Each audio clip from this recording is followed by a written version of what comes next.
So when I go call out the copion, I cannot see my son. I thought he's here. Seriously, who took my son and where is my son? Ogai mar Obila Douglas Kanja orem chopo mar chwalo e doho rawere manyocha oteki. Familia mag rawere go pod yuago ratiro. The KCSE exams were normally released in January, and we are keeping to that tradition and will be releasing them within the next 2 weeks. The exams that used to be released in December were for KCPE, and this year we did not have KCPE. Migao mar somo yango ni duoko mar penj KCSE mahiga ni igeno goli e juma mar ariyo mar dwe mar achiel.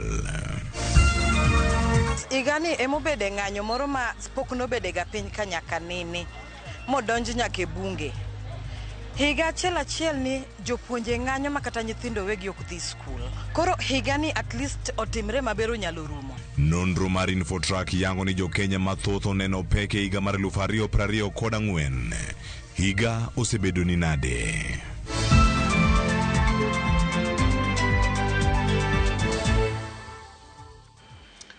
Jatend piny Kenya loso sani nyakwara moke juang kawachako weche manyien jaloko ikinde duto dhi bedo Wilson Ochuka jaka buoch kobita nyinga Cleophas Luoja Kisumo kanyakwara moke nyaka sango waweko twak mar jatend piny Kenya kawaloro higa mar 2024.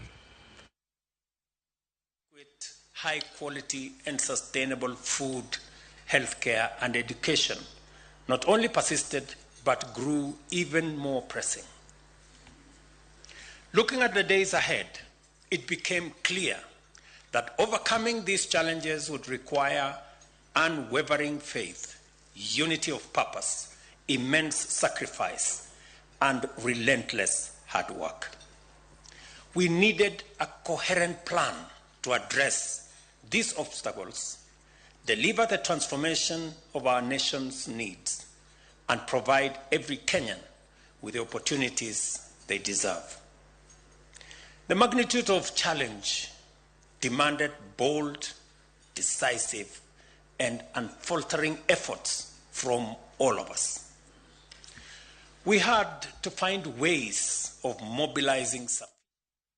Climate change and forestry is hereby directed to immediately expedite the implementation of the ecosystem restoration program and work with all ministries, departments and agencies and other stakeholders to provide a whole of government, whole of society, whole of nation program.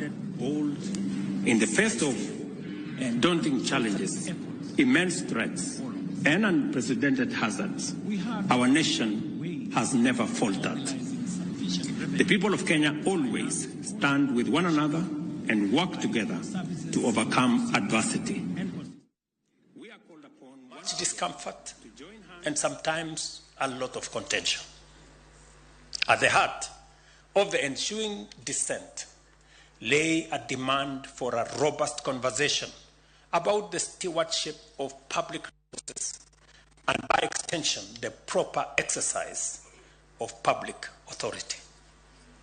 You, the people, made it clear to us as leaders that compliance with revenue measures must be accompanied by a stronger commitment on our part to deliver greater transparency and efficiency in the administration of all public resources. You demanded a more thorough national conversation to address the perennial inclusiveness question in order to reflect equity and social justice as primary considerations in government plans and government actions. Despite these challenges, we have worked tirelessly to fulfill the pledges and commitments of our governing mandate. We are making steady progress in feeding the nation, with productivity rising across key crop and livestock value chains, progressively enhancing our food security objectives. Similarly, we have deployed technology to digitize and automate the provision of services to the public, significantly increasing dividends in terms of service delivery and enhanced revenue collection. The universal healthcare coverage is finally here with us, and we are working round the clock to address various hiccups in its rollout that are to be expected in a program of the magnitude and ambition of Taifa Care. Together with the counties, we have employed community health promoters to ensure health services are accessible and convenient for all Kenyans, especially at the grassroots. With the rollout of the construction of 200 markets across the country, our marketplaces are developing into safe and dignified working environments for hustlers, complemented by ICT hubs in constituencies and wards, which are becoming essential nodes in our digital economy. The Hustler Fund has launched an enhanced facility aimed at transitioning borrowers in good standing into more robust financing to promote the growth of micro, small, and medium enterprises. We have constructed thousands of classrooms and other facilities across the country to expand school infrastructure. Additionally, we have employed and trained more teachers to support the transition to the competence-based curriculum and ensure the seamless progression of learners into junior secondary school. We are addressing the chronic higher education financing challenges that had paralyzed learning, research, and development at the peak of our education and training ecosystem. Our goal is to make higher education. We are addressing the chronic higher education financing challenges that had paralyzed learning, research, and development at the peak of our education and training ecosystem. Our goal is to make higher education, particularly university education, more inclusive and ensuring that no one and no learner and no child is left behind. Our country's network of transport and communication infrastructure continues to evolve rapidly to serve the needs of a demanding, dynamic, and rapidly modernizing economy, ensuring it remains efficient and competitive. Institutional improvements and incentives are attracting investors to our land, driving industrialization, expanding manufacturing, and enhancing our export capacity. Ladies and gentlemen, the houses, the affordable houses, are finally here. Our affordable housing program now includes 873,000 houses in its pipeline at various stages of development across different parts of the country. Among these, the inaugural 8,000 units are nearing readiness for handover and occupation. This program alone has contributed 200,000 jobs to the 1 million new jobs created through intentional, consistent, and strategic efforts. To ensure young people have opportunities to actualize their talents, apply their skills, and drive economic growth, we have pursued every promising intervention, from the National Urban Climate Resilience Program, also known as Climate Works, to over 10 labor mobility agreements that provide qualified citizens with access to employment opportunities abroad. We have utilized every available mechanism to support our young people's aspirations. We have also made undeniable progress in securing the nation. Consistent investment in expanding capabilities of our security services, equipping them with efficient, modern tools, and empowering them through technology has significantly enhanced our capacity to combat crime and ensure public safety. The strides we have made against terrorism, banditry, cattle rustling, cybercrime, and other offenses will not only be sustained, but will continue to be enhanced going into the future. It is important to acknowledge that in the process of securing the nation, our security services often interact with citizens exercising their democratic freedoms and fundamental rights. They must continuously strike a delicate balance between delivering robust security responses and enabling the enjoyment of these rights and freedoms. In situations involving serious threats to public order, human life, and safety, this balance can be particularly challenging. And knowing this, criminal elements often seek to exploit protests and demonstrations to further their schemes. It cannot be denied, ladies and gentlemen, that there has been instances of excessive and extrajudicial actions by members of the security services. At the same time, it must also be acknowledged that due process is underway in appropriate institutions to ensure accountability.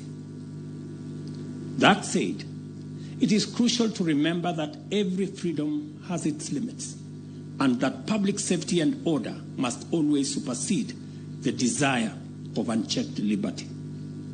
We must ensure that our pursuit of rights and freedoms does not compromise our collective or individual safety, nor should we allow criminals to exploit constitutional rights to harm and destroy other people.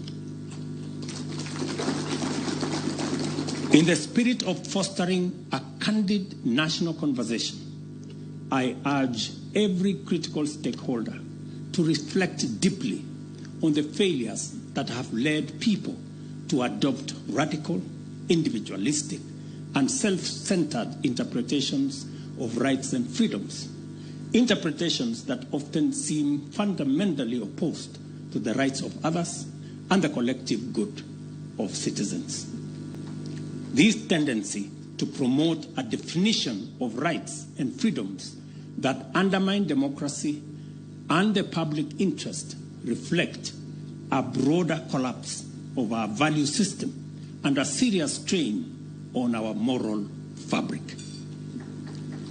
I also believe that this disregard for moral values, including compassion, responsibility, and decency, contributes to violent crimes, such as what we have seen with femicide, perpetrated by men against women who would otherwise they would be loving. These are clear signals that our moral fabric is at risk of decay, exacerbated by various factors, including the manipulation of digital technology, particularly social media, to amplify antisocial behavior and erode moral values. The maintenance of our social fabric and the promotion of a strong value system is a collective responsibility we cannot run away from. This task has always required and will continue to require the involvement of a wider spectrum of society agencies and institutions, with a family unit being the most critical. The broader community, faith-based organizations, the education system, the law and order institution exist to support and complement the family's fundamental role in nurturing compassionate, responsible citizens who are empowered to propel our nation into the future. As a society, we have a legitimate expectation that the next generation, benefiting from the accumulation of socio-economic, scientific, and technological advancement, will bring greater energy, better ideas, clearer vision, and a stronger commitment to our shared values. We should be humane, we should be responsible, and well-grounded citizens whose actions promote unity, patriotism, democracy, and the rule of law, and our rights and freedoms, rather than sabotaging them. I have previously extended an invitation to all stakeholders in their diversity to join the national conversation and explore the best ways to implement an all-of-society strategy and approach to counter moral decay and reset our nation's moral compass.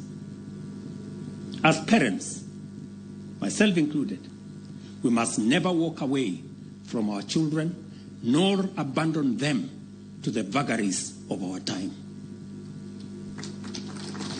This is necessary. This is essential, as all the transformations we are undertaking today will mean little if our young people are left without sound guidance, moral mentorship, and ethical support. The broad-based bipartisan national conversation we are having with leaders from various political formations seeks to extend the principle of inclusiveness to its widest possible reach without compromising the fundamental values of competitive democracy and diversity in viewpoints. Our goal is to enhance, not diminish, our identity as a free, open, democratic society founded on constitutionalism and the rule of law. We are making meaningful progress, which, if sustained, will establish us as a mature democracy firmly anchored in a sustainable political culture. In 2024, our nation faced serious challenges and great difficulties. Yet, we did more than endure. We stood together in unity, worked with determination, and overcame all the obstacles. Because we are Kenyans, an indomitable, courageous, and enterprising people, unafraid of hard work, because we are resilient champions who strive to win and face every challenge with dedication and stamina, we achieved progress despite significant difficulties. Today, ladies and gentlemen, we have succeeded in laying a solid foundation for even faster progress in the coming year.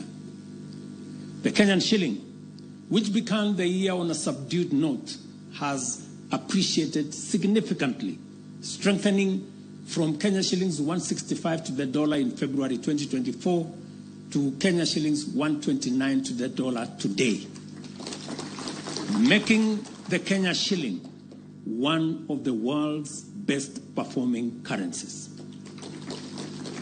Inflation, a key indicator of economic health, has fallen from 9.6% in September 2022 to 2.7% in October 2024, the lowest level in nearly 2 decades.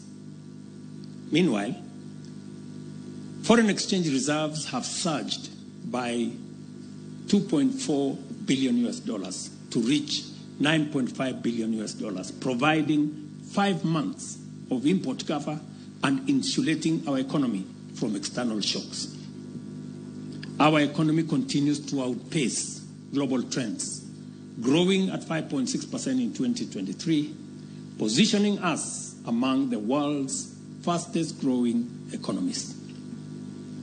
In light of the outcome of our collective determination and efforts, we have every reason to approach the new year, with optimism and a renewed commitment, not only to work harder and achieve greater progress, but also to transform ourselves and turn every challenge into an opportunity to do more and to do so better.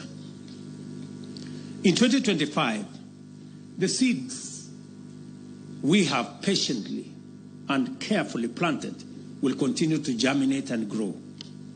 The progress we have made has set us firmly on the path of rapid and sustainable growth. As a result, we can anticipate stronger economic performance, more jobs for our young people, and higher incomes for our farmers and entrepreneurs.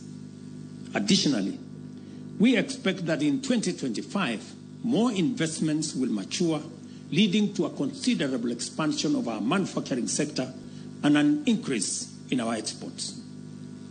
The reforms we have implemented in both basic and higher education will also come to fruition, providing new momentum and focus for the entire education sector in 2025.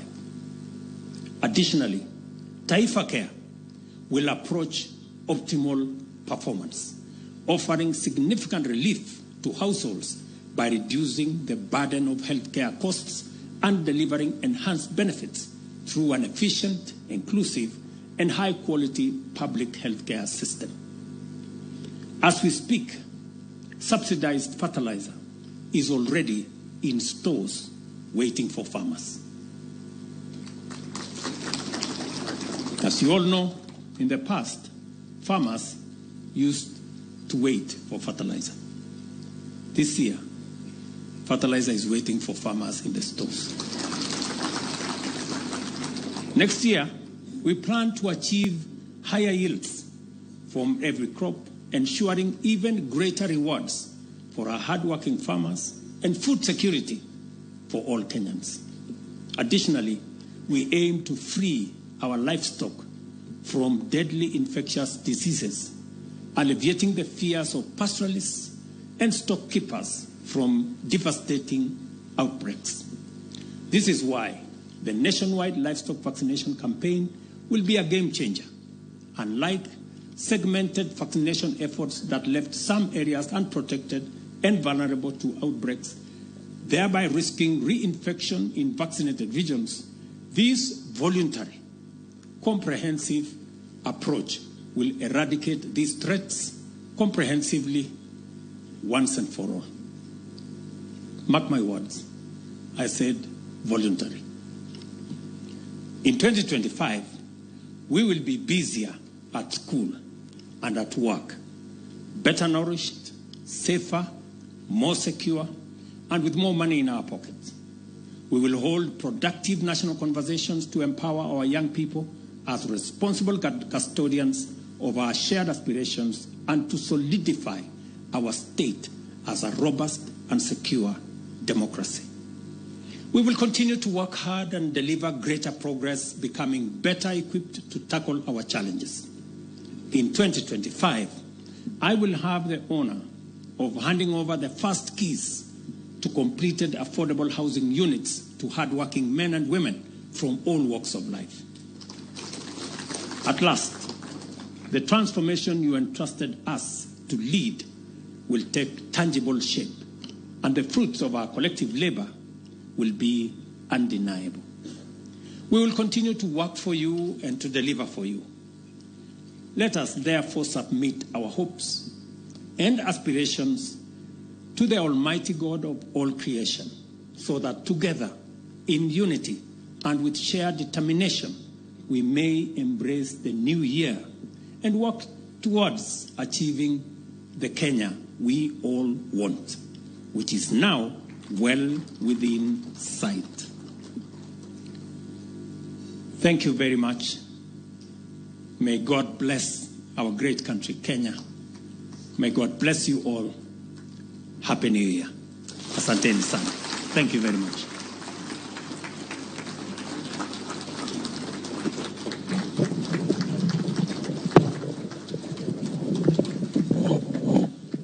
I think we can do better than that. Why don't we give one warm round of applause to His Excellency for such a wonderful delivery of his New Year message to the nation. Can we take our seats, please? And as we take our seats, I would like us to all just say, wow. Aren't we inspired? 2025 is going to be a beautiful, wonderful year. Your Excellency, with your permission, I'll usher us to a short entertainment session before we proceed with the rest of the program for this evening.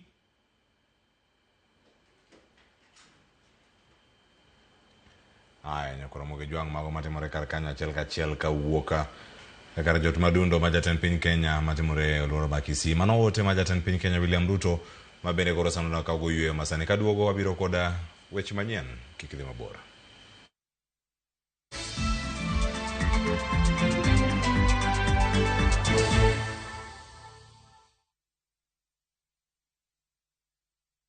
Looking for thrills? Experience the excitement of gaming with Pata Pata. Play, win, repeat. Cheza games kali kama Vieta, Linko na Mines kwa platform yetu mpya. Sign up now and get up to 200% Karibu bonus on your first deposit to kickstart your winning streak. Feel the adrenaline as you play and win on Kenya's most exciting platform. Ni rahisi. Register, play, and experience the thrill of every win. Visit patapata.com now and play, win, repeat. Not for persons under the age of 18. Authorized and regulated by BCLB 447.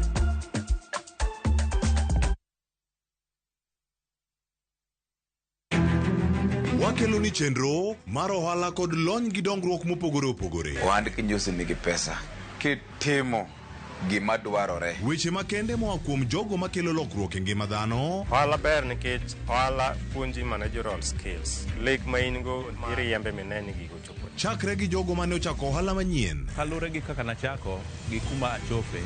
Ohala ni en ohala maber. Nyaka jotelo molony e timo ohala. Akwa jodala wate odogi ohala. Ne pek mane gikalie. Pod waonge uhuru mar ohala. Loch mane giyudo kod kinda mane gitimo e manyo gik mabeyo beyo. Ka jaohala ok nyal chako project ka ionge gi market. Tudri gi Cleophas Oluoch e ohala gi mwandu. Tich ang'wen ka tich ang'wen chakre saa 1:45 otieno.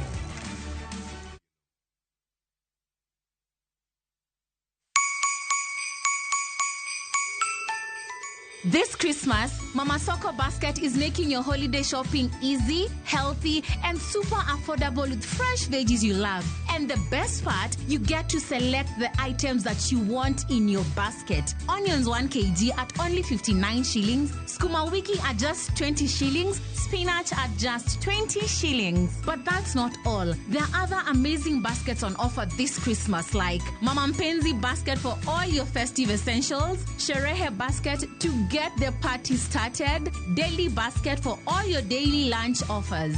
Dial *487*5# and select your items and buy straight from your phone. You'll get a code sent to your phone, then pick up your fresh goodies from any Quick Mart supermarket near you. Super easy, fast, and so convenient.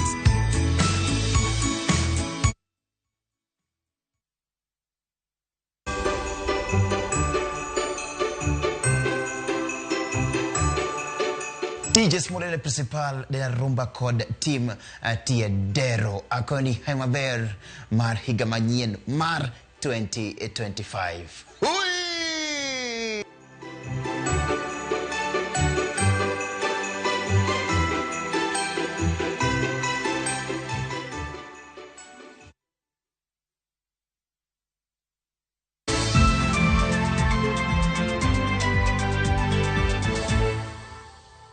Arwakni machiegni kendo wadhi nyime kod weche manyien ka wachako sani ni ogai mar Obila Douglas Kanja norem chopo e nyima doho mar chwalo kata chiwo lere wi rowere moseteki pacho kae. Ne en lit ne anyuola mar rowerego mane oyawo chunygi e doho kendo ne ywak e wi ndicho mag nyithindgi. Gipenjo gima omiyo chik mar doho ne ok oluw mondo mi ochwal rowerego e doho.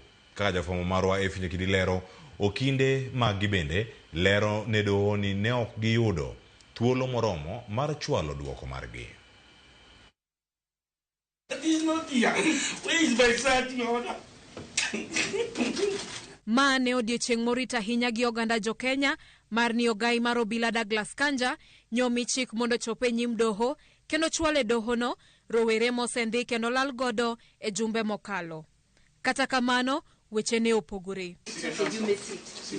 Moko kuom anyuola mag rowerego nochope doho mar yudo ler e wi chal wedegi. Gilit kod pek e chunye.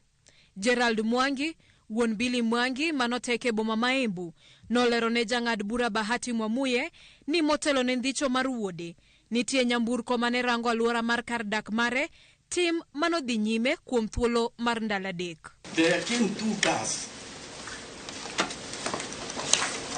Yes, one of the cars was Hilda car, white in color. Yes. Registration number KDG 527D. Yes.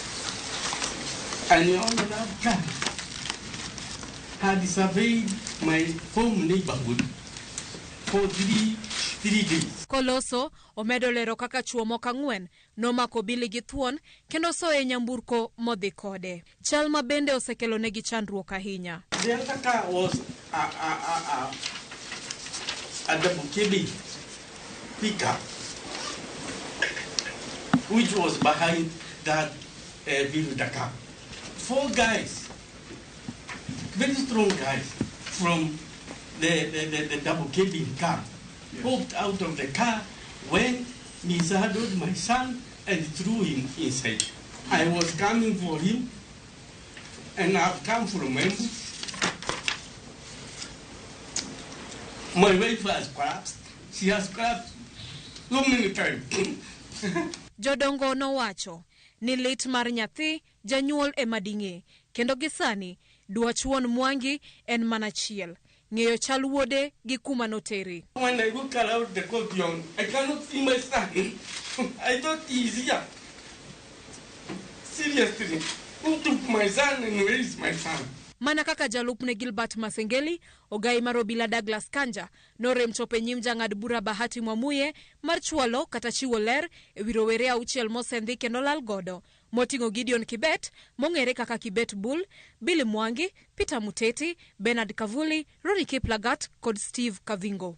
Okinde mage nolero ni chik mar Mwamuye nochiw modeko kendo nok giyudo thuolo moromo mar chiwo duoko margi. Tok winjo ywak mar okindego, jang'ad bura Mwamuye ochiwo ndalo 7 ne okinde Kanja mondo chiw duoko margi kendo chiwo chik ne Kanja mondo chope nyim doho en owuon kaluwore gi pek mar burano. It is a consequence of contempt of court. This court will not hesitate next week if these persons are not brought before this court or have not already been brought to cite. So there's no need for a contempt of court application. I can do that myself. And I will do it next week. This is a litmus test, Mr. Nyamodi, for your clients. Burano koro ibiro winj tarik 8 dwe mar achiel higa mabiro. Mwamuye bende omedo ni ponono rowere go yudi motelo ne burano inyalo chwal gi nyim doho moramora mamalo. That indeed the petitioners have raised En mor ne thoth oganda matieko higa. Kata kamano ne anyuola mar rowere mosendi kendo lal godo. En lit mar ni nyaka koro girit ndalo 7 kapo nono gai mar Obila Douglas Kanja biro chwale nyim doho rowere go kendo lero chal margi. Efi Nyakidi, Ramogi TV, Milimani, Nairobi. Erokamano inya Efi Nyakidi. Wadhi nyime kod weche mag ndhicho podi to adoni gikone doho weyo thuolo Senator ma Busia Okia Omtatah kod ji mamoko 22 manyo maki odiochieng' manyoro ka ng'anyo e chuny boma ma Nairobi.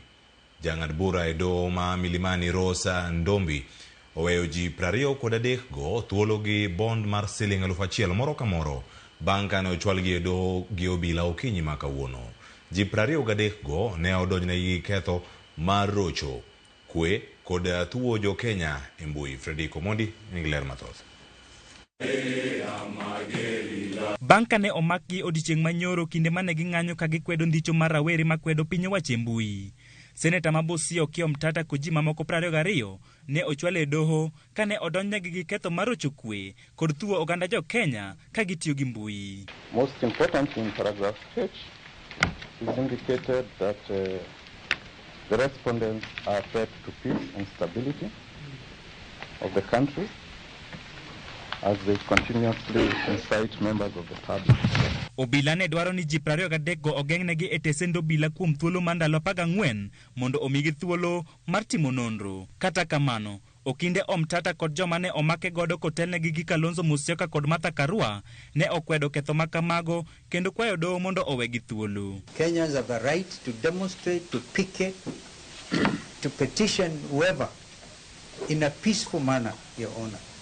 Therefore, we urge that you release these peaceful Kenyans unconditionally to go and join the rest of the Kenyans as they welcome the new year. Let the administration, the current administration, reread the Constitution of Kenya. It doesn't say anywhere that when those in authority are not pleased by the questions Kenyans are asking, Kenyans have to be incarcerated. allow us to all go and make our preparations for the new year by releasing this gentleman. Jang'ad bura e doho ma Mlimani Rose Ndombi ne okwongo oweyo gi thuolo gi rambun ma siling' 5,000, to kata kamano ne giywak ni sani ngima tek, gino mane omiyo jang'ad bura no odwoko chien rambun nyaka siling' 1,000 ma bende ne ochul gi riwruok mar okinde mar LSK. Be as it may, the nature of the offences as stated does not disclose or warrant detention of the respondents.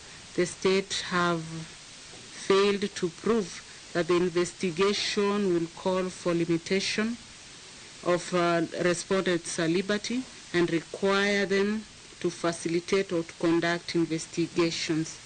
I hereby grant them a bond of Kenya shillings 50,000 with a surety of similar amount each one of them, or a cash bail of 5,000. I will also direct that they report to the investigating body forthwith pending investigations. We'll mention the case after 14 days. I will review the cash bail to 1,000 each one of you.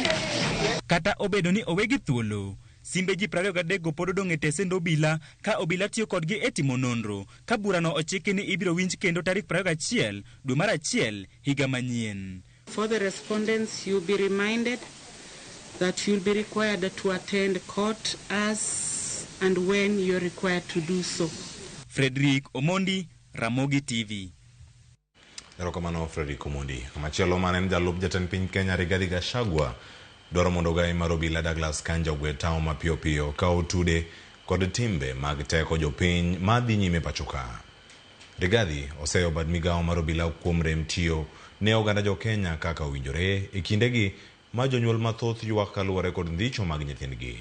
Oloso kar chung bura ma Maragwa mayudore kaunti ma Murang'a kama ne oyuoro e iko mag nyithindo 4 mayande owito ngimagi e masira mar mach. Kitengo imekuwa pale, a special unit outside the command of the Inspector General. Kazi yao ni kushika vijana, kuteka hao nyara. Abductions are being done by police. Police are supposed to protect life and property, not to turn against citizens. Sasa nimeona Inspector General Police ameitwa pale kotini aende aeleze, amekataa kufika. Na hata akifika anasema hajui ati si polisi wanafanya hii kazi. Sisi nauliza kama wewe hujui na ndio Inspector General Police who is supposed to protect the lives of the people of Kenya, then you have no business being in office. Nyasi maotis ni piny luo Obagia Yanga e county ma Siaya. Nyasi mar nyadhi kod kido manonywando jodito kod jotelo mawuok e pinje mopogore opogore ka giyango achiel mar luo. Jalaro kom mar riwruog mar AUC Raila Odinga mane en wendo modhial oyango ni ka tudruok nitiere makare e kind dhoudi to thuolo mar ohala kod telo bedo mayom. Walter Nyambaga nigi mathoth. Joey! En sigwe mamuoro iromo mar oganda luo. Mar yango nyadhi, chia, kido kod tim. Manyoyo jotelo buora kagen kod wach achiel motegno mar jiwo achiel mar oganda. It is within this context that the Luos from across Africa and the diaspora have gathered here in Siaya at the foot of God Ramogi to the revered shrine of the Kenyan Luo to reflect on the state of the Luo nation in the spirit of unity and diversity. Eromono, giketo ler mar bedo thuolo mar tudruok e kind dhoudi, kaka yoro nyayo ohala to kod dongruok makare. Riwruok mar oganda ok en gima yot. Samoro jomoko paro ni riwruok is a natural thing. Ok en natural. Riwruok en gima agwambo sekete effort maduong' gi jotendwa mag oganda luo. So what we're trying to do here is not exclusive. We're not trying to discriminate against any other community. We just want our people to understand our culture, and it is important. And also to participate also in business and also in other activities that make life bearable for communities. Bende kanye ma jotelo osire kod chir ni ber ka wuod luo yude thuolo mar telo ne pinje mag Afrika e lemo mar riwruok mar kuku mag pinje mag Afrika AUC. Raila Amolo Odinga is a great Kenyan and a great statesman, not because he is a party leader, not because at one time he was a minister. Raila Amolo Odinga is a great Kenyan because of what he stands for. Afoyo gneno win, afoyo bedoka. We are really very happy to be here for the first time. I'm meeting some of you. Honorable Tiende there has a family name in Uganda in my constituency. We want to find out whether it was his grandfather who... Ka bende emane jotelo oyange thuolo margi sirikand William Ruto kod kit dongruok magigeto mar yudo kaka oganda. Now we have got more than enough opportunities to benefit equally from the national government. And narrowing down to my docket, very, very briefly, we have committed to work closely with our members of parliament. And for the avoidance of doubt, on the 6th of January, I am convening a meeting of all Luo members of parliament in my office in Nairobi to agree on a roadmap to implement critical energy projects in our region here. Walter Nyambaga, Ramogi TV.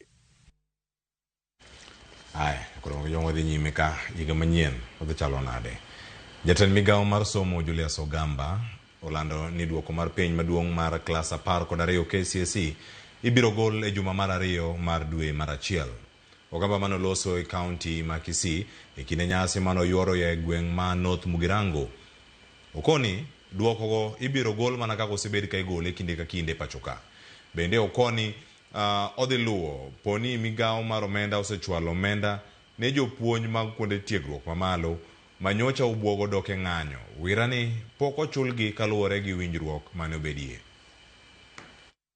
Mheshimiwa mbunge wetu Josh otokonye rugula ritwagache ibiras kutumia bio ethanol fuel ama mutaye tokorosi adverts for admission to make sure that traditionally the KCSE exams were normally released in January, and we are keeping to that tradition and will be releasing them within the next 2 weeks.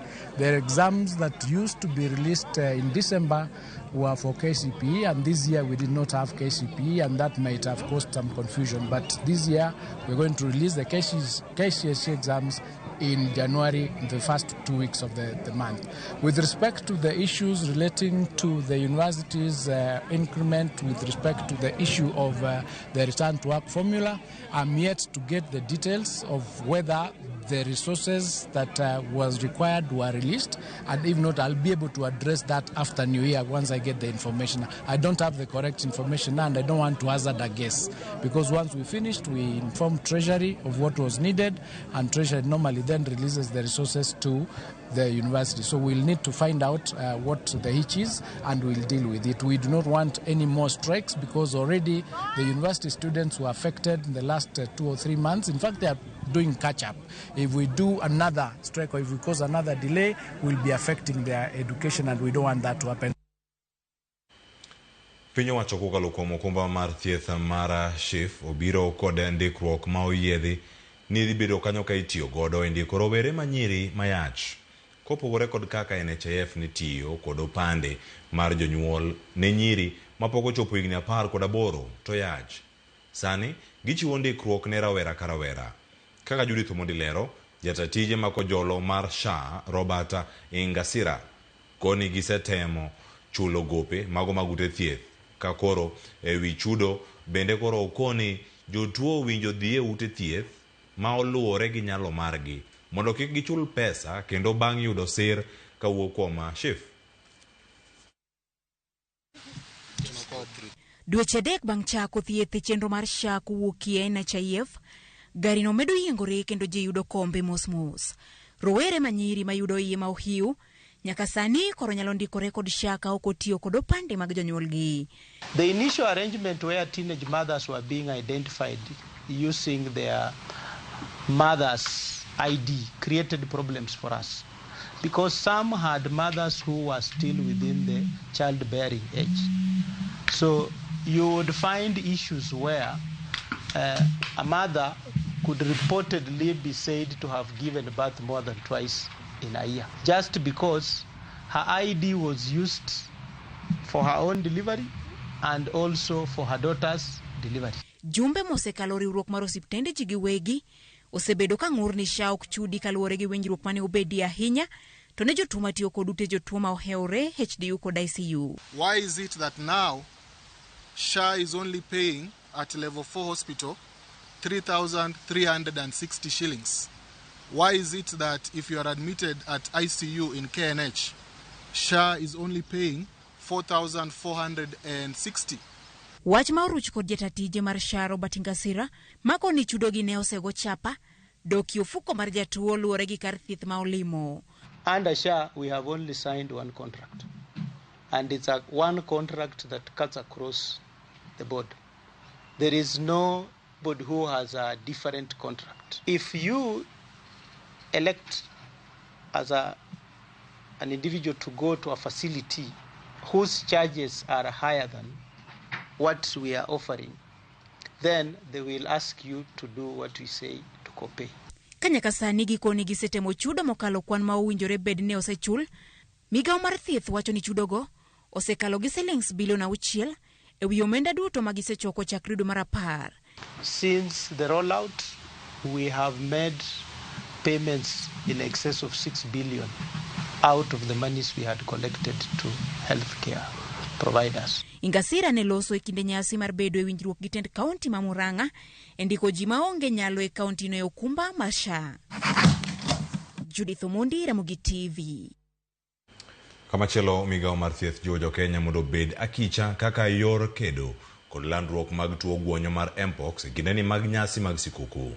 Kane loso e kaunti ma Kisumu, jagoro mongirore migawo mar thieth Mary Mudhoni olero ni e thuolo mag jumbe adek kwan oganda maromo ji 9 oseyud gi tuo mar Mpox. I have seen a spike in terms of numbers in the last 2 weeks, in which by the time we closed for holidays 3 weeks ago, we were at 20-something, and now we have 31 confirmed cases. Albeit we only have 2 who are still hospitalized right now, and we also have 90% recoveries. So 28 out of the 31 have already recovered. Let us maintain the highest level of hygiene in 2025. Atamalo 64 mag Kenya neno ni higa mar 2024 osebedo matek to ahinya e weche mag pek mar ngima kod uchumi masani ok dhi maber. Maen kaluwore gi nonro ma ogol kod kambi timo nonro mar Infotrak ma bende yango ni atamalo 76 mag Kenya neno ni Kenya ochomo kamarach. Nonro no kata kamano yango ni atamalo 42 mar oganda ma wuok e alwora mag Nyanza neno ni higa manyien mar 2025 dibedo maber. Osebedo higa marach, higa mapek, higa ma ojogo oganda, higa ma oganda dwaro ni orum kendo manyien ochaki. Magi luwore kod nonro ma ogol gi kambi timo nonro mar Infotrak. Infotrak ogolo report gi mar giko mar higa manyiso kaka higa mar 2024 osebedo. E nonro manokete ayanga gi jatim nonro maduong' mar kambi mar Infotrak Gerald Mwangi yango ni thoth jo Kenya oseyuak ni ngima e higa mar 2024 obedo mapek ahinya ka bende thothgi ok nyisie kod geno ni higa mar 2025 ok dhi bedo mayot negi. Nonro ni yango ni oganda jo Kenya maromo atamalo 76 wacho ni Kenya ok dhi maber ka ipimo gi higni mokalo. Bende yangore ni jo Kenya maromo atamalo 9 wacho ni Kenya dhi maber kendo gimor. Atamalo 64 yango ni higa mar 2024 obedo marach ka atamalo 2 wacho ni ngima e higa mar 2024 obedo ma ok rach ahinya. Kendo atamalo 14 yango ni ngima e higa mar 2024 obedo maber mokalo. Joma mine maromo atamalo 68 wacho ni kanyakla ni higa mar 2024 osebedo mapek kuomgi ahinya. Jo Kenya ni kod geno mopogore e kaka higa mabiro mar 2025 biro bedo. Kuomgi, Atamalo 30 mar jo Kenya wacho ni higa mar 2025 biro bedo maber moloyo higa mar 2024. Kata malo 12 wacho ni higa mar 2025 dhi chalo gi higa mar 2024. Bende atamalo 22 wacho ni higa mar 2025 dhi bedo mapek moloyo higa mar 2024. Kata malo 36 mar jo Kenya to ne ok ogolo pachgi ewi kaka higa manyien biro bedo. Gwenge ma Nyanza ni kod geno maduong' ni higa manyien mar 2025 dhi bedo maber moloyo ka gin gi atamalo 42. Imbo mar piny Kenya ni kod atamalo 35. Ugwe mar piny Kenya ni kod atamalo 32. Kenya madiere kod nyandwat ma ugwe ni kod atamalo 26 moro ka moro. Kendo Hoho mar Okak geno duono gin gi atamalo 24. E twak marwa gi jatim nonro maduong' ka Infotrak Jobin Wanyingo oleronwa gima omiyo oganda mawuok Nyanza nenore ka gima geno margi ni malo moingo oganda mamoko. Kero osebedo ka ng'eny koni kendo nitiere gik ma kaka gwel mosebedo kigwelogo oganda mar Joluo. Nyalo bedo ni mago achiel kuma gik mosemoro oganda mar jo Kaluo koni. Emomiyo kata king'iyo report en mana Luo Nyanza koni emanye paro bedo kod geno ahinya mopogore kod regions mamoko kata provinces machon. Iyudo ka duoko kane wang'iyo duoko makawuono, duoko makaluo nyiso geno ni geno nitiere. Taparo ni ma kaluwore kod maino ma serikal osebedo koketo machiegni kata ma kaluwore kod kaka nogwel jotend migepe machiegni. Aparo ni gisetieko kok dweche karibu 4 kata dek gi wiye nyaka nyocha gwelgi. Jopiny koro ritane ni higa manyien biro bedo nade. Cleophas Oluoch, Ramogi TV. Higa mar 2024 en higa magik mang'eny osetimore e ngima jo Kenya, madongo gi matindo, kowuok e ng'anyo masaka sa, rochruok arita kwe, medruok mar osuru nyaka e nengo mar ngima ma jopiny ywak ni oridore. Millicent Adhiambo noloso kod moko kuom jopiny ma nyaka sani koro yangonwa pachgi ewi kaka higa ni osechalo kodgi ahinya to yor uchumi kod nengo ngima. Koro Uganda loro higa mar 2024 kendo donjo higa mar 2025. Jo Kenya goyo turbin e pek kod ber magikaloe e higa mangima ahinya to ewi ochumi ma pacho ka. Moko kuom jopiny yango ni higa 2024 e higa magisekalo e pek ahinya to kokalo kuom ng'anyo e sectors mopogore opogore kaka mar thieth kod somo. Wasekale shida kabisa nikech igani emobede ng'anyo moro ma pok nobede ga piny ka nyaka nini modonji nyaka e bunge. Higa achiel ni jopuonje ng'anyo makata nyithindo wegi ok dhi skul. Sani ngima mar ji sani tuore seriously. But koro giketo gik moko mar SHA gi shigi. Onge ng'at manyalo bedo gi kwen kata ka dhi osiptal no mar mondo thiedhi gi SHA nogono ok ibi yudo thieth maber. Adiri makende ni chik man serikal biro godo mar university funding model oinyo ji mang'eny. Ji mang'eny, nyithindo mang'eny ni dala nokodhi sikul nikech opogore gi chenro mantie machon.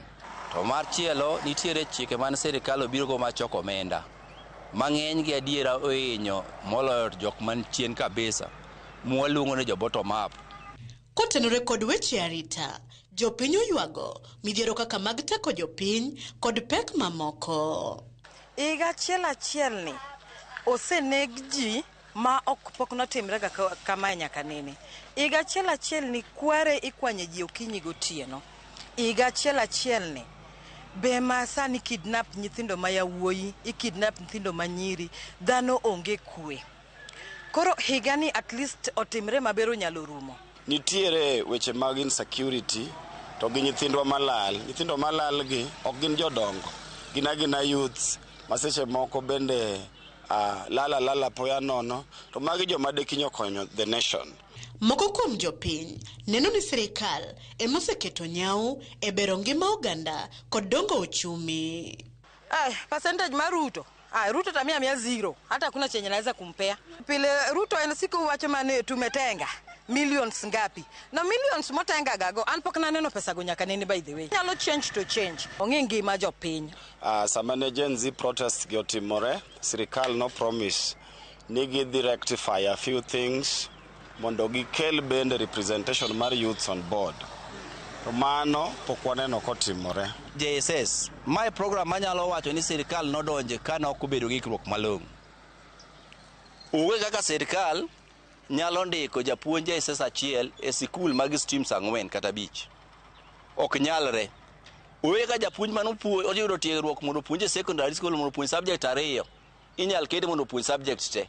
To geno mar jopiny kuom sirikal e higa manyien mar 2025 gin mage. Wan gi geno kata kamano niga mwachako ni an gadiere ni Tax Amendment Act 2024 mancho bedo passed onigo be ni nyalo kelo yueyo ne jo Kenya mang'eny. Nikech ka sirikal ok nyal bedo gi chike mag choko omenda manyalo konyo joma piny to oge kwe mabiro bedo. To giwe nyithindo mar grade 9 class 9 gi odhi osome secondary school matayari klese no segene jo form 1. Koro higa makiny wadwa donje kinyangu tieno ni at least o change gikego, ochul jopuonje, ochul dakteche mondo at least dhano winje maber, uchumi be odog piny kabisa. As we move into the year 2025, agombo ni sirikal o prioritize weche mag security for our boys and our girls. Mondo kigilal kaka gilal not. Hope for Kenya economically and mondo GDP wa odhi malo. But I'm also praying ni mondo ji feel it. Inflation odog piny. Basic goods, especially food stuff, bech gi mondo odog piny. Wach mar kawo pach jopiny bende, jopiny dwaro ni sirikal oketie maino e chenro mage. Anyalo miyo gi gimoro like 50% to yie aneno ni shida ma government wanigo en ok gi include ji at their planning purposes, ok gi include jo matindo. Omiyo wakwayo ni sirikal mana kancha do bendo kadhe. Nini tiere kaka sirikal nokodwaro pach jopiny. Sirikal oningo chako tel chikno mondo range maber gidwar pach jopiny mondo nyithindo yud thuolo mar somo. E kindeni ma jo Kenya goyo oriti ne higa 2024, mamoko kuomgi yango kaka higa ma onyiso gi kit chandruok gi muodo lak. Gin kod geno mar yudo yot e yor ochumi kod nengo ngima moridore pachoka e higa manyien mar 2025 ka gigeno ni sirikal dhi keto e tim gigo magisebedo ka gisingo. Millicent Adhiambo, Ramogi TV. Erokamano Millicent Adhiambo. Jolupo e county ma Migori dwaro mondo piny owacho mar county no ojiwo kenge mag pidho rech. Jolupo go yuago nengo mamalo mag chiemb rech kod nyithind rech makoro kelo pek e chenro magi kendo miyo gi yuto man piny. Jafwambo marwa Joy Juma nigi lerno. Dok piny mar kwan rech e nam loloso miyo jolupo kaachiel kod piny owacho oketo maino gi e pidho rech kaka yo achiel mar tieko nok mar rech ma okwako kaunti ma Migori kod piny Kenya mangima. E higa mar 2023, rech mane omake nam lolo e kaunti ma Migori ne romo mana tons 2. Piny owacho malo kaachiel kod mano mar kaunti osebedo ka jiwo pith mar rech ma itimo degni kata ponds kaachiel kod mago ma itiyo kod unga kata kijes mondo koro kik jolupo ket mana geno magi e rech ma yudi nam lolwe. Sori ka chiegni didekte ma chiegni kaunti osetemo mondo mi biches magwa KCSE ma mondo mi gitema mawa mondo mi gilogo lupo. Ng'iyo sani to medruok nitiere ahinya mar yiedhi kaachiel ji be omedo nyuolre omiyo rech odok piny kaluwore kaka nwapime ndalo mokalo. Piny owacho mar kaunti ma Migori e higa mar 2023 ne ochiwo unga mag rech maromo 4 ne dhoedhi 4 e kaunti ma Migori mondo jolupo opidh godo rech. Thoth unga gi chal ka gima ne ok ochopo lek ma piny owacho mar kaunti ne nitiere godo mar jiwo pith mar rech bang' jolupo mane omigi rem tiyo kodgi e yono makare. Kej nomiwa kod kaunti to ne yamo biro mopuko rech mane be kaunti omiyowa kaeto ne nitie chache manobede momiyo nyaka sama koro wuoyo kani jakom machielo nowuok nikech wad mar kej manomiwa nochachni to kata nochachni kama nan kadonjo to nochuna mamanyo pesa madhi amake kuma notere madhi amake kuma nokere maduoge masama wuoyo kodi kani entiere ka mani pod wamanyo pesa mwanyalo losego mondo wachak kode tich kendo manyien. Penjo maduong' en nyaka sama bende koro piny owacho koro jiwo jolupo mondo koro nje pith mar rech bende gintie kod lony moromo. E kinde twak moro kod jolupo ka otelnegi kod jakom mar jolupo e dho wadhno ma Sori Hesbon Ouko, jolupo wach ne gisebedo kod pek e pidho rech nikech pok giyudo puonj maber e yo makare mar pidho rech ka gitiyo kod ounga. Wadwaro puonjruok matut. Kech ka onge puonjruok matut, nitie gik monego wasom kuom kaka wanyalo pidho rech. Koro midhiero ng'eny kuom pidho rech, sebedo ka gipuonjo ji. To pok oketo manani, yani pok giketo teko mar puonjo ji. Nikech ji pok ong'e ber mar ang'owa, ber mar kejeni. Nengo mamalo mar chiwo mar rech, kaachiel kod nyithind rech, bende gin moko kuom gigo eko mosemiyo jolupo ok nya pidho rech makare. Ka nitiere medruok manyalo donjo komakore gi KCSE, to wayudi nikech mano koro lupo ma in-go gadiera kopogore gi lupo machon. Gima rech chamo nengo ni malo, ma kok sirkal nyal konyo dhana, to samoro jolupo ok nyalo. Kech samoro onyalo chamo kata siling 6,000 per day. King'iewogo chiemb rech, gone achiel 6,000. Nitie mar 3,000 to mano kin gi rech mang'eny to ok nyal romo. Kata kamano jolupo gi wane kod giketo ikruok makare, maneno ne gipidho rech mondo kok giket mana geno magi e rech mayudo nam lolwe, obedi nyaka sani koro kwan gi odok piny. Wa recommend mondo ji otim cage fishing nikech en yo madhi konyo jolupo nikech nam odong' matin, nam rumo rech onge. Lipot mawuok kuom migawo mare e kaunti ma Migori yango ni higa mar 2013 e degni mipidho rech kata ponds ne ogolo rech maromo kilogram 19,588 kamago mawuok e unga mag rech kata cages ne romo kilogram 25,000 kod 800. George Juma, Ramogi TV, Migori. Erokamano ahinya George Juma kuom sigana mong'ith makamano.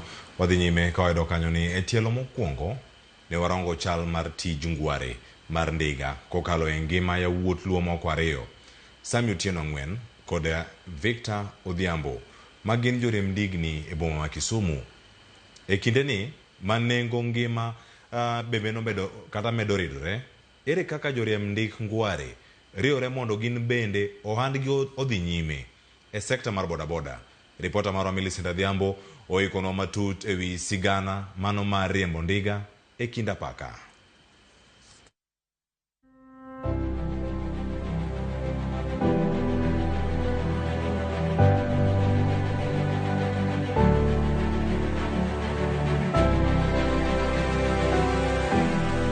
Ndika ni to kwapiem gi ng'ato.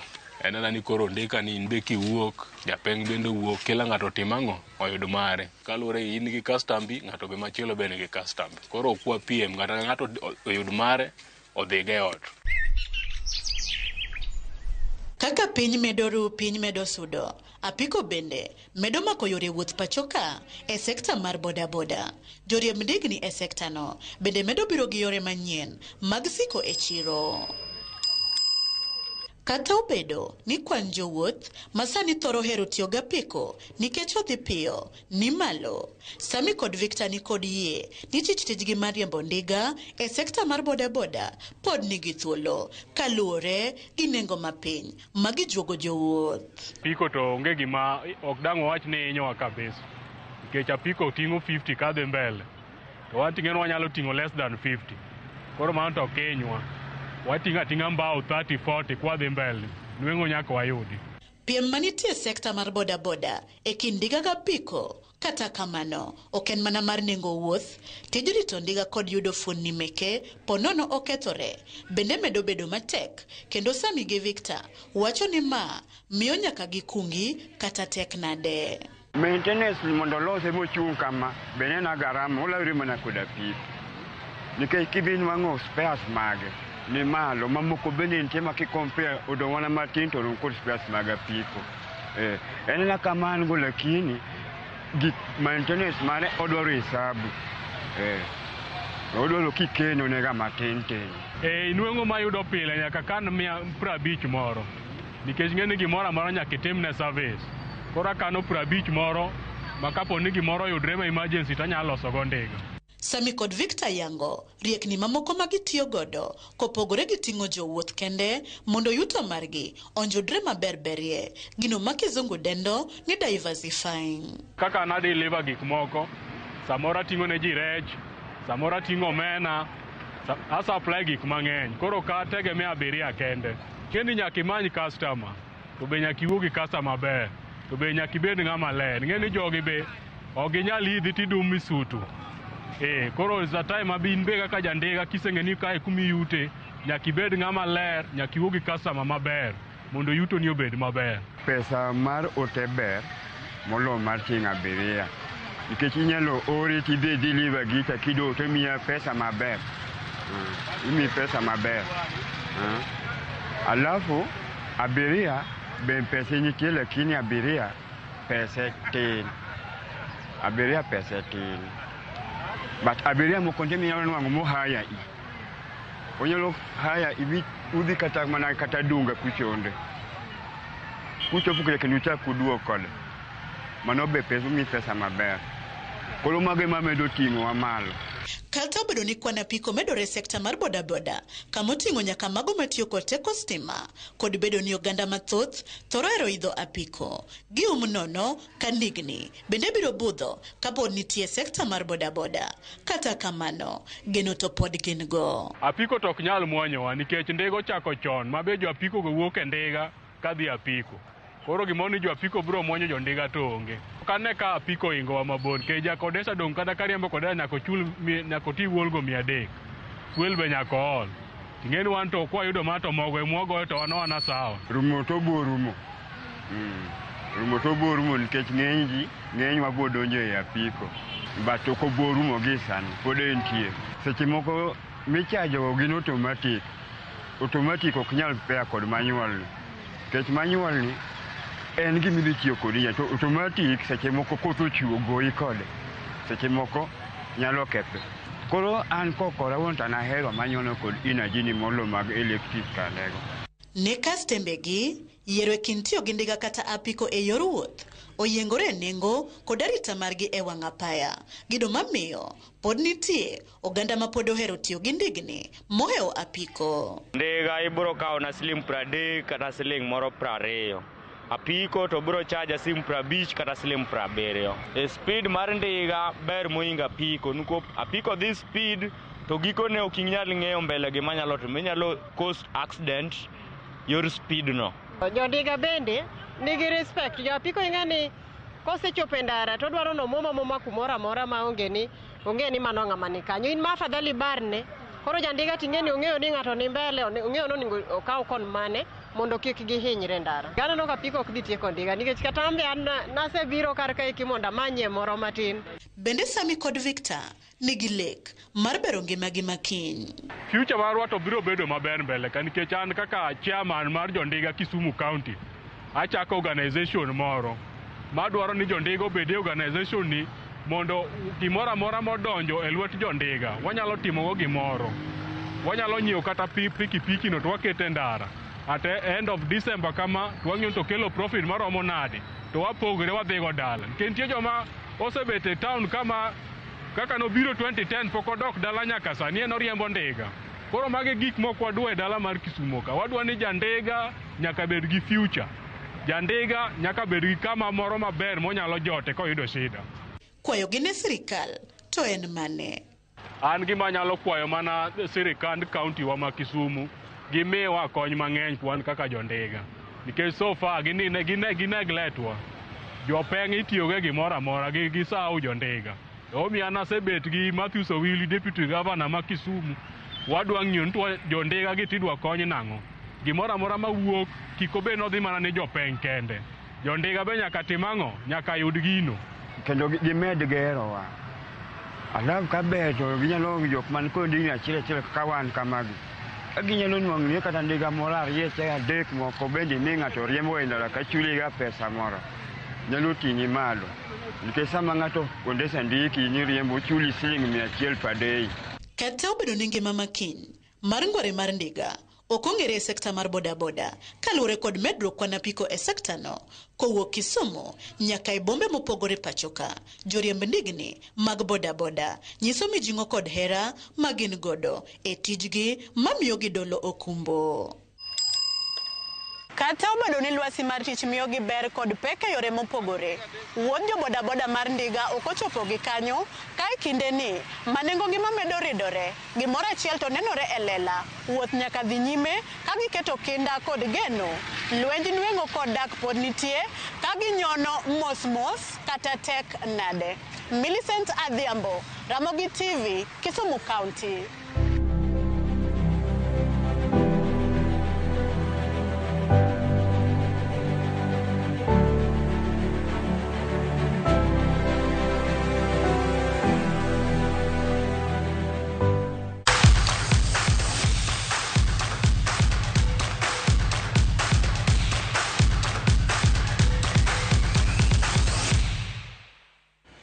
Kata kwa donjo weche mag tuke sigana morumo to mar Millicent Adhiambo erokamano ahinya. Akonu wach mar jariemb boda miluongo ni Jakobole kona ka bang' weche manyien nose graduate kendo tino riembo ndiga mar apiko, nose we riembo boda mar ndiga. Tich makare ma jogo duto timo. E weche mag tuke wadhi nyaka e kaunti ma Siaya kuma iyudo kanyo ni team mar Siaya Rangers FC e joloch mar higani mag tuke mag Ulaf Annual Tournament ne rowere mantiere buo higni 20. Siaya Rangers FC noyudo osimbo makamano bang' loyo Atlanta FC gol 1-0 e final. Unyolo Stars noloyo osimbo mano mag jok mamine kendo loyo Alego Queens gonde 4-0. Eka Nyakongo noloyo e rang'iny mag nyiri. Patron mag tuke go Edward Okelo ne lero ni tuke go nobagi mano mar konyo geng'o hiemo hiu kachiel kod bende tayo rowere mathoro donjo e timbe mag maundu kod yedhe mamero ji.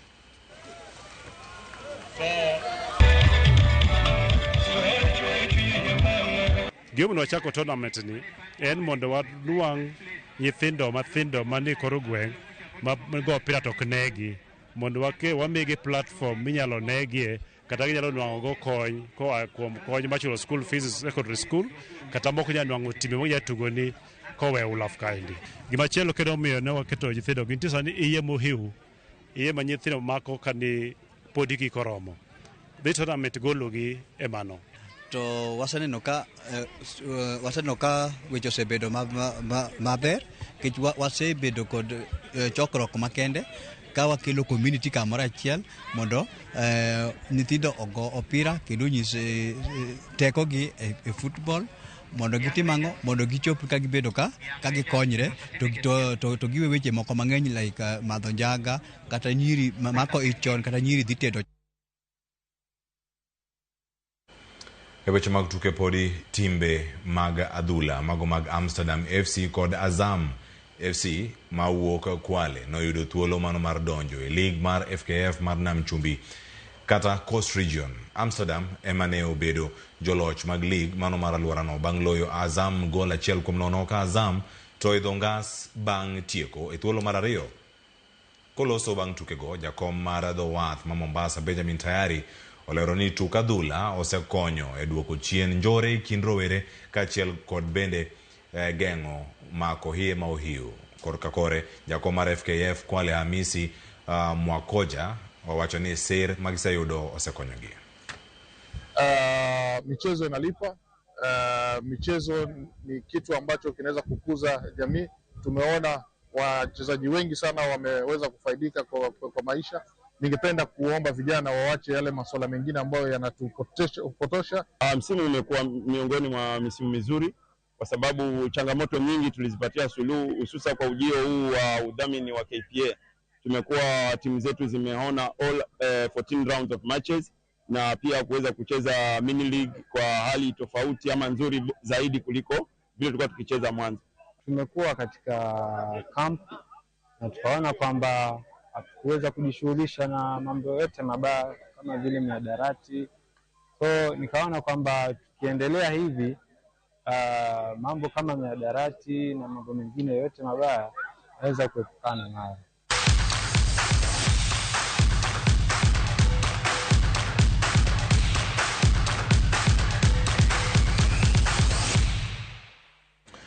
Nyakora Moge Jwangi moro moro man kichakruok mare nyaka bed gi iko mare to koro sane tiyo kuma weche manyien to ne wakoni kar kan wabiro gi chenro no mano wacho ni mar vuka mwaka ni biro ni yo mopogore ni mar odhiamo maka wuona ngi mor ada twak kachiel yo machuok anya gi kono ni otieno makono warita ngo ka wadonjo e higa manyien an ka kod rode nyan ko kit mo kod Ben Otiende ma mondo mi watwa kode bende achiel kar kan ginto gi kore yo machal nade e higa ni roda kachiel koda ka Ben gisechopo kar ka mana ko nyalo mana donjo kik ubed maluor wantie ka weche manyien gi bose mana rumo koro sanoda mana mondo mi ukonwa ni to uchake yo machal nade amosa kare kama mai wacho ni jambo koso shika mu mano koro maluor moro makoro ni fwana kama to kodonje gi Yesu wane kamano brother Ben kachiel koda ka roda ka uno pange nade vuka mwaka party majo ni upange mapek magalagala Cleo kawuono opek mana kaka isewacho wantiere kacha kod vuka mwaka party ma olos kod Royal Media Services as a whole tiende ni wan kacha kod Ramogi TV wan kacha kod Inoro TV wantiere kacha kod Citizen TV wadhi bedo kod nyasi mobagi kanya chiel tiende ni wachwado dholuo kanyo to Kikuyu be wachore kanyo to Kisungu gi Kiswahili kedwaro ni wala mo Nyasaye kabisa ni mondo kikwa kala kwa otieno makawuono nikech ka samoro yudo ka sana Siaya kocha bet bur wan bet Migori wachigni gi Tanganyika onyalo wacho Kiswahili iwacho ninga kwa loko higa silva violence acha kudi ka to roda to be magi wapono wagena neno otieno makawuono koso githo gona list bo thoth kabisa Cleo to magwa maluo Nyanza kata magwa mag joluo wadhi bedo kacha koda Fredo Mondi Rabi kako ngere ahinya kanyakla koda nyadende Lilian Jairo bende wadhi bedo godo kacha kachiel kod jotu mamoko mabende wuoka e gwenge mamoko e pacho kai dhi bedo maliet to Cleo ingeni kitieko to akeni dhiyo tiringi igonyo woche migol suit ibed ready nikech kata crowd mantiere kacha nitiere rowere motegno malich madhi miel kata nyowo maraka kwa neno gi secha kacha ene no gi achiel kachiel TV kanyo gintiere kendo Nyakora Moge Jwangi mane kaka chal mar wach dhi bedo ose mana moke kendo ngeni bang sane wada mana mi uthuolo mondo mi wadho kocha wa miel kamoro achiel kaka rodo se wache wadhi bedo gi thuolo mar wuok kendo adhi agol kode gi agol tae wana kaka ovuka mwaka ka wantiere mogonyore mayom kendo ka wantiere kar kanyo Nyakora Moge Jwangi ageni mane makelo gi kuma weche manyien to kata ka poka wuok apani kana ntiere ka koda nyawadwa mano jaloko mar odiochieng' makano Wilson Ochuka mano jaka buoch kobita mano go kar kanyo ando nyinga Cleophas Oluoch jaki sumo kanya kwar mukeo nyaka sango Nyakora Moge Jwangi an ka kod Ben Otiende kod roda nyarko kit wang wuok kata mawage kata namba mora achiel kae to bange ang watima kaka ne wantie cha kora jadolo ni bata miwa ne kaka wadhi kaka ne owacho jadolo mamiyo wacho ing'eyo wer mane ma Lilian Jairo wer mor bas mano mor to mano mor manade chunywa opong kawuono mor to mano mor manade chunywa opong Yesu nochunwa ga to mano mor manade chunywa opong mano mor to mano mor manade chunywa opong kawuono mor to mano mor manade chunywa opong Yesu nochunwa ga to mano mor manade madhi bedo maber bora tari animo to mano mor manade chunywa opong kawuono mor to mano mor ai